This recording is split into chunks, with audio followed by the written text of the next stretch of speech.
자, 요 겨울철 사냥관리 요약을 해드렸는데, 기본적으로 저희가 섭취량을 더 늘린다 라고 한 이유가 있어요. 그 이유를 제가 더 설명을 해드릴게요. 자, 조금 어려운 얘기입니다. 비는 사료 정도는 여러분들이 사료를 이 겨울철에 더 먹어야 되는데 둘 주시면 어떤 문제가 생기냐면, 기본적으로 소는 하루에 섭취량이 5시간 먹어요. 그리고 평균 11번 정도 갑니다. 그러니까 즉 한 번 갈 때마다 한 10분 정도 사료를 먹게 되어 있어요. 그러니까 11번 더 가야 돼요. 사주에 사료가 떨어지지 않으면 열심히 갑니다. 근데 문제는 섭취 시간을 8시간으로 제한하는 거예요. 즉 클럽이거나 출혈이거나 들추거나 하면 8시간 정도 줄어들면 우유 분산량이 그만큼 줄어요. 특히 소가 하루에 초산호보다 다산호가 더 많이 먹는 걸 다 알고 계세요. 당연히 초산호가 등치 작고 입이 작으니까. 근데 문제는 초산호가 다산호보다 더 자주 가요. 왜? 입이 작으니까 더 많이 먹어가요. 근데 기본적으로 밥을 아침에 잘 줘야 되는데 잘 안 주시고, 또 먹는 태도가 짧으면 경합이 생기니까 초산호들이 뒤로 빠져요. 제가 아까 초산호 초입 만삭 가격이 450만 원이라고 했어요. 450만 원. 그죠? 지금 사실은 450만 원, 500만 원 주셔야 돼요. 자, 초입 만삭까지 내가 450만 원 들어서 키웠어요. 분만했어요. 그 우유를 제가 짜서 쭉 짰고 450만 원을 벌려면 소가 얼마나 우유를 내릴까요? 지금 1128원이 최고잖아요. 그 우유 10kg는 11,280원이고 그렇게 하시면 안 되죠. 왜? 차주가 먹잖아요. 먹고 관리를 빼야죠. 우리나라 평균 968원인가가 사료비나 인건비 들어가는 그 관리비고 생산비 물가예요. 그럼 이제 1128원 빼기 뭐 이것저것 900원 빼고는 걔가 벌어지는 돈은 1리터에 끼케야 300원입니다. 그걸 계산하시면 얼마가 되느냐? 12,000kg를 짜요. 12,000kg를 짜는 순간에, 야, 드디어 너는 이제 바깥에 하는구나. 너한테 들어간 돈이 이제 다 회수됐다 라고 하는데, 12,000kg까지 못 짜고 소가 죽으면 빵! 그 어차피 다 투자한 돈 다 많았어요. 그렇기 때문에 12,000kg까지 잘 풀려면 초산도 말고 2~3차 한 4개월, 5개월을 짜셔야 그 돈이 나옵니다. 그러니까 초산 때 죽으면 꽝이에요. 그래서 초산 때 안 죽으려면 어떻게 키울까요? 차규 다른 다산보다 잘 먹고 잘 견디는 거예요. 그러려면 초산호를 건강하고 튼튼하게 특허에서 키워야죠. 비리비리하게 키우면 안 됩니다. 그래서 육성호 사냥관리가 그 제일 중요한 이유가 거기에 있는 거예요. 육성호를 잘 키우시면 다산호들을 이겨요. 요즘은 능력이 좋아져갖고 초산호가 1살차에 10,000kg 나오는 게 대부분 잘 나오니까 그런 부분들은 기본적으로 여러분들이 관리를 하셔야 돼요. 그래서 기본적으로 사료는 뭐 잔량세라고 하겠지만 하루에 2번 주는데, 대부분의 저희가 요양티아마이건 어느 티아마이건 간에 지금 다 뻘끗차를 운영하니까 쭉 구워주고 가요. 하루에 1번. 그죠? 참 안 좋은 제도를 합니다만 어쩔 수 없어요. 왜냐면 공장도 살아야 되고 또 그러다 보니까 뭐 하루에 1번 구워줍니다. 그러면 어떻게 2번 주는 효과를 나타날까요? 어떻게 해야 2번 주고 어떻게 해야 3번 주는 효과를 나타날까요? 하나도 없어요. 여러분이 가서 밀어줘요. 하루에 2번만 더 밀어주시면 섭취량이 더 많이 들어가요. 뭐 일례로 논에서 벼는 농부의 발소리를 큰다는 것처럼 똑같아요. 차기우도 여러분의 발소리를 듣고 큽니다. 우유 잘 나와요. 그래서 하루에 최소한 2번 정도만 사료를 밀어만 주시면 사료를 2번 이상 주는 효과가 충분히 나타납니다. 그래서 그래서 꼭 하루에 2번 이상은 꼭 줘야 된다. 그리고 기본적으로 얼마를 먹어야 되느냐라고 하는 것이 있습니다. 과거에는 7kg 정도를 유지에너지를 쓰고 유량의 2분의 1로 했어요. 근데 지금은 소가 제가 조사해보니까 2010년도는 이게 그 차규가 죽어서 도태가 되면 일본이잖아요. 도태되면 이제 대부분 다 옛날에 이렇게 묻었지만 지금은 다 이제 그 도살장을 보내서 체중이 됩니다. 2010년도는 600kg밖에 안 됐어요, 체중이.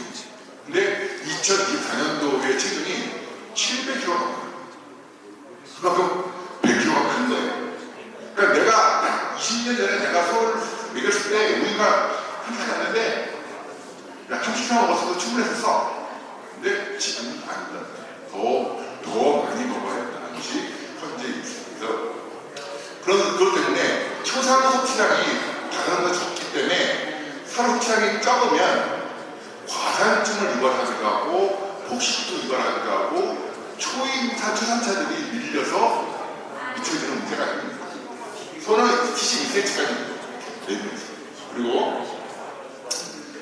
자 이렇게 사료가 다 남아야 된다면 이 집 소는 누구는지 모르겠습니다. 파이프를 하나 해놨어요. 이렇게 하나. 이 파이프가 하나도 안 쉬었죠. 왜 안 했을까요? 왜 안 흘릴까요? 바닥에 사료가 어마어마하게 깔려있어요. 그러니 밀어서 이렇게 나는 일이 필요가 없는 거예요. 먹으려고 막 이럴 때 소가 사료를 먹으려고 미는 힘이 500kg. 500kg의 힘을 미는 거예요. 근데 불행히도 우리나라에는 이런 농장이 없습니다. 제가 이거 프랑스 갔어요. 프랑스에서 교육 갔다가 그래서 그런 부분이 있고요. 이런 부분들로 하면 기본적으로 여러분들이 사료가 안 떨어지면 우사도 안 망가져요. 하나도. 근데 사료가 없으니까 계속 먹으려고 막 들이밀면서 가니까 그런 문제가 있는 거예요. 자, 또 하나가 있어요. 지금 이제 환절기가 지나서 겨울로 들어오는 있고요. 여름 내내 소가 아팠어요. 왜? 더위 스트레스 힘들고 더워 죽겠는데 저승사하고 막 짜내고 그리고 막 괴롭히고 뭐 파리 목이 괴롭히고 얼마나 힘들었겠어요. 그럼 애들한테도 한 번은 보약을 해요. 그게 핵심이 간기능이에요.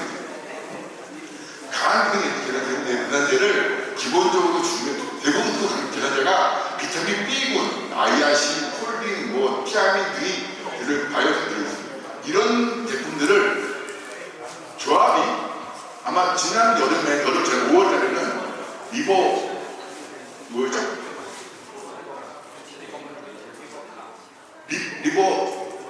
까먹었네. 방금 봤는데. 그 리버 감기제들을 아마 조합이 나눴어요. 아, 다행히. 오히려 지난 여름에 유지만이 떨어지는 거 없었어요. 많이 안 떨어졌어요. 재작년보다 훨씬 들어있어요. 왜냐면 조합에서 그런 보조제를 주는데 시기를 안 맞춰줘요. 한겨울에 주거나 한겨울에 주거나 그러니까 이 약도 써야 되는 시간이 있는 거예요. 그 시간이 다 지난 다음에 주는 거예요. 여러분들이 감기 의사제를 주고 싶으시면 5월 한 달, 5월 중순부터 6월 중순까지, 아니 한 번 더 9월, 10월 사이 한 달을 집중적으로 주십시오. 겨울철에는 감이 잘 좋아요. 왜? 조사를 많이 먹기 때문에 반추생들이 잘 자라요. 그래서 반추생들이 비타민 B군들을 잘 만들어냅니다. 큰 문제가 없어요. 아주 유량이 많은 60kg씩 나는 고비군, 고유량이 나는 소들한테는 모르지만 3-4kg씩 나는 소한테는 충분히 여름, 겨울 반추기가 충분히 발달되면 크게 문제가 없는데 문제는 이제 한여름 또는 이 환절기 부분에 애들이 변약해지면서 간에 무리가 가요.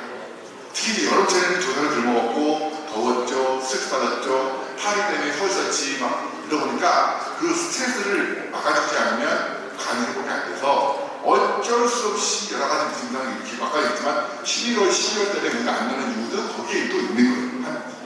그래서 여름철 지나면 9월, 10월, 지금이에요. 추워지기 전에 한 달 정도만 감기 대신제를 꼭 급여해 주십시오. 그 보조금 나오는 거 꾸준히 쭉 이기지 마시고 모아놨다가 5월달, 모아놨다가 9월, 10월달에 한꺼번에 매기세요. 몽땅. 그러면 한여름에 유전도 좋아지고 겨울철 나는 것도 충분히 회복이 돼요. 연중 내내 급여가 좋습니다만은 기본적으로 그런 연중 내내 매길 총량을 딱 모아갖고 집중적으로 뭐 50kg씩이나 약간 100kg 늘려 매기시면 간 회복이 빨라지면서 효과가 나타나니까 지금 가셔서 감기 현재 꼭 매기시면 먹인 거하고 안 먹인 거하고 확실히 틀려요. 뭐 약장 사람 먹고 난 뒤에야 먹고 난 전에 분량이 달라지고 유질도 좋아지고 세대포도 떨어져요. 그래서 충분히 주시고 비타민 미네랄도 특히 지금 요즘 들어서 막 발정이 막 오실 거예요. 9월, 10월 때 옵니다. 발정은 잘 오는데 착상이 안 돼요.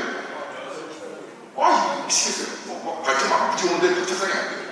근데 그 시기에 난소 호르몬이나 자궁 환경을 좋아지게 하려면 비타민과 미네랄이 그 영향을 줍니다. 서울유 배합석에도 권장량 대비 충분하게 비타민이 들어가 있습니다만은 이 계절 변화에 의해서 나오는 것들은 조금 더 추가 급여하시는 게 훨씬 더 효과가 좋습니다. 그리고 아까 보였지만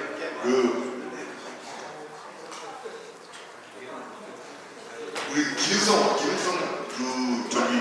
배합사 중에 리커버 프리미엄이라는 게 있어요.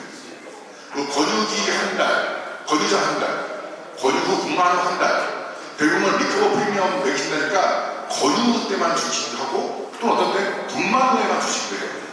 그러니까 안 돼요.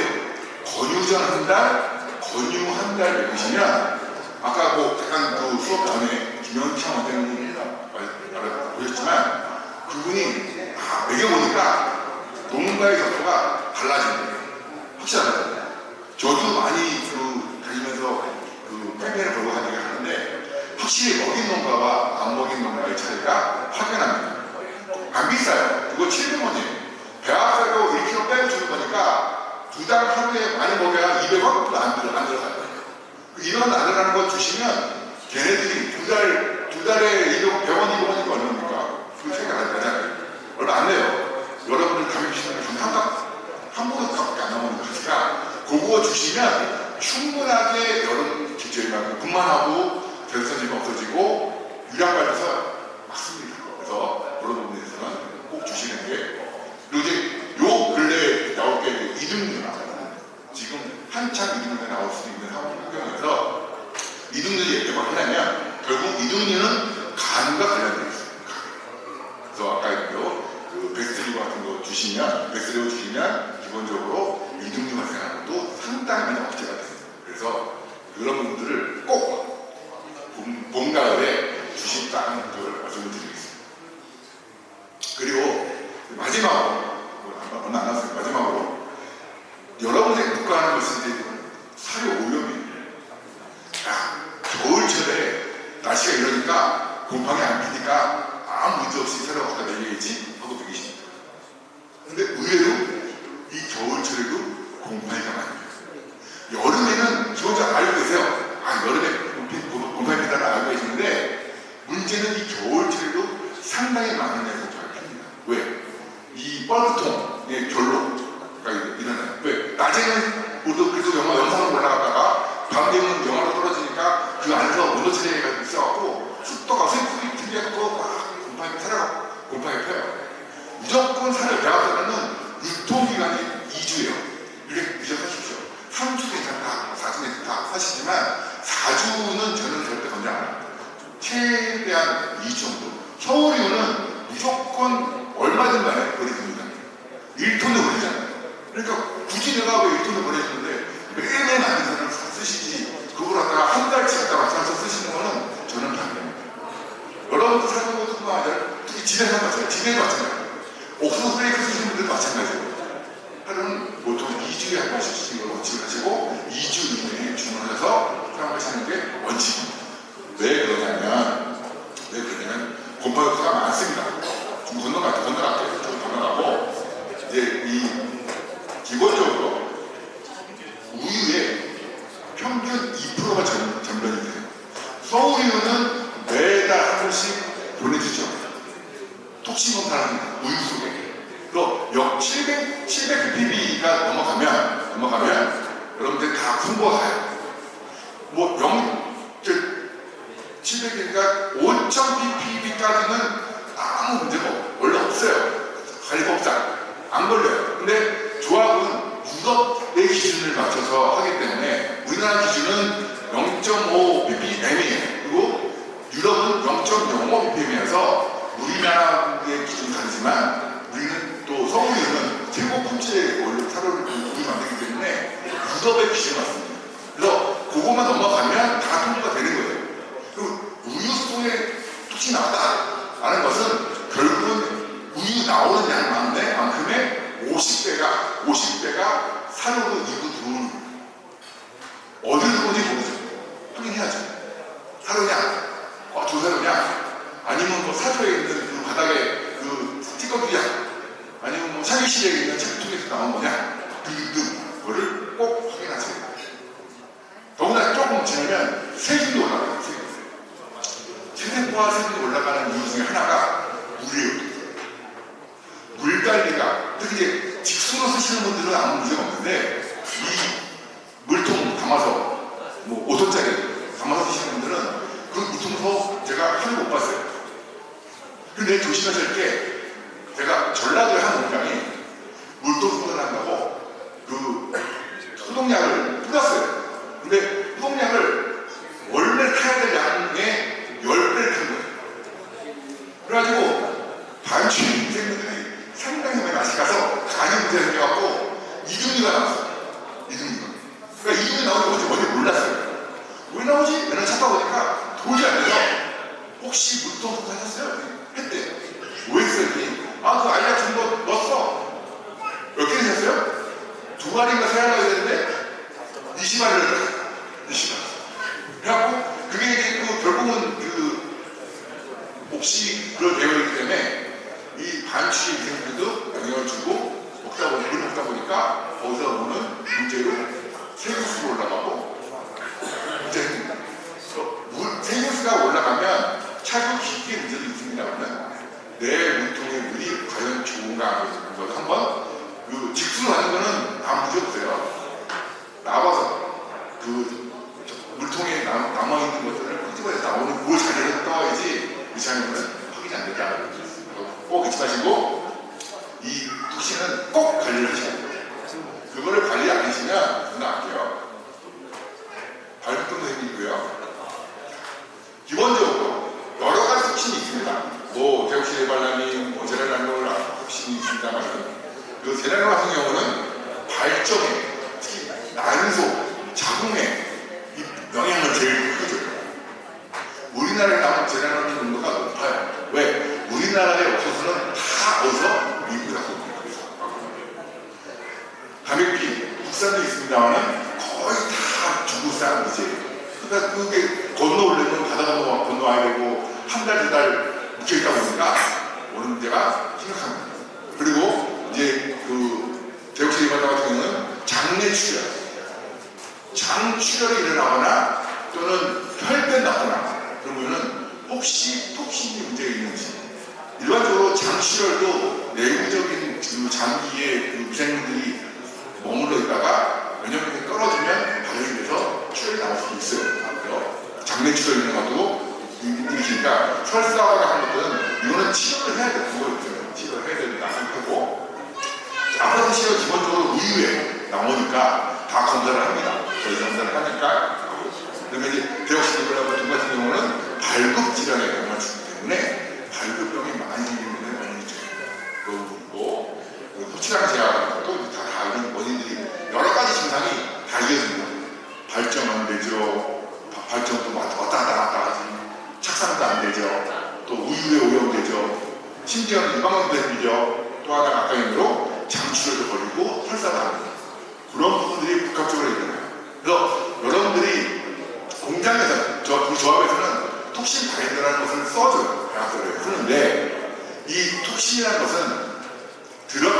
독신이 100이라고 그러면 100만큼의 독신 마인드를 써줘야 없어지는 건데 100이 나올지 모르니까 저희는 최소한 2, 30밖에 안 되는 양을 흡수하라고 그만큼 넣는데 만약에 톡신이 더 많아지면 어쩔 수 없이 여러분들이 톡신을 제거하려면 톡신 마인드를 쓰셔야 돼요. 톡신 마인드도 종류가 많습니다. 뭐 규산염 제제도 있고 베타크로칸 제제도 있고 있습니다. 근데 규산염 제제 같은 경우는 그 돌가루는 기본적으로 쓰는 양이 어마어마하게 많이 나요. 그리고 극성이 있어요. 이 톡신 그 공방에서는 양극과 음극이 있어요. 근데 이 규산염 제제는 음극만 잡아요. 양극 못 잡아요. 그래서 양극과 음극이 다 듣는 톡신 마인더를 쓰셔야 둘 다 잡히는 거예요. 어느 하나만 잡혀오면 소용이 없다는 것이니까 톡신 마인더 쓰시는 것도 조금은 확인해 보시고 알아보신 다음에 다 듣는 쪽으로. 근데 다 듣는 건 좀 비싸요. 뭐 한쪽만 듣는 건 싼데 다 듣는 건 비싸지만 그래도 우리 집에서 가끔 그 서울이가 보내주는 톡신에 검수된다 그러면은 확인을 해보시고 톡신 마인드를 쓰시면 우유에 나오는 양이 확 줍니다. 문제 없으니까 그런 거 주시고 되도록이면 곰팡이 난 거 잘 안 주시고 특히 자가를 가지고 쓰시는 분들 랩핑 해놓은 거 부산타고 그냥 다 소화직한 유통칸에다가 아니면 책칸에다가 둥성둥성 막 깔아놓으세요. 그리고 한번 쓰면 며칠간 갑니다. 한번 쓰면 보통 일주일치 이렇게. 그러면 안 됩니다. 한 노를 한 번 까면 최대 3일이에요. 여름에는 무조건 이틀이에요. 그거 준수하셔야 돼요. 이 랩핑한 거를 까시면 공기가 노출되기 때문에 공기 중에 있는 곰팡이들이 가서 다 무정을 해요. 또 자라요. 포장을 만들어요. 그렇기 때문에 한 번 랩핑한 것은 내가 까버리면 무조건 이틀 이내에 쓴다. 옥수수 쌀이지 쓰시는 거 괜찮습니다. 한 번 까면 무조건 이틀 이내에 끝나세요. 그거 늘려 먹이시면 안 돼요. 더군다나 이제 옥수수 쌀이 많다고 육수는 있습니다만 건유도 먹이시는 경우가 있는데 건유 먹이시는 경우는 철저히 관리하셔야 돼요. 방사선은 건유 망가뜨리니까 되도록이면 찰기우나 옥수수 쌀 주시고 건유에는 옥수수 쌀을 들여지 않는 게 원칙이다. 그래가지고 주시려면 꼭 저한테 물어보십시오. 주셔야 그래서 여기까지 얘기를 하겠습니다. 자, 이 친구들은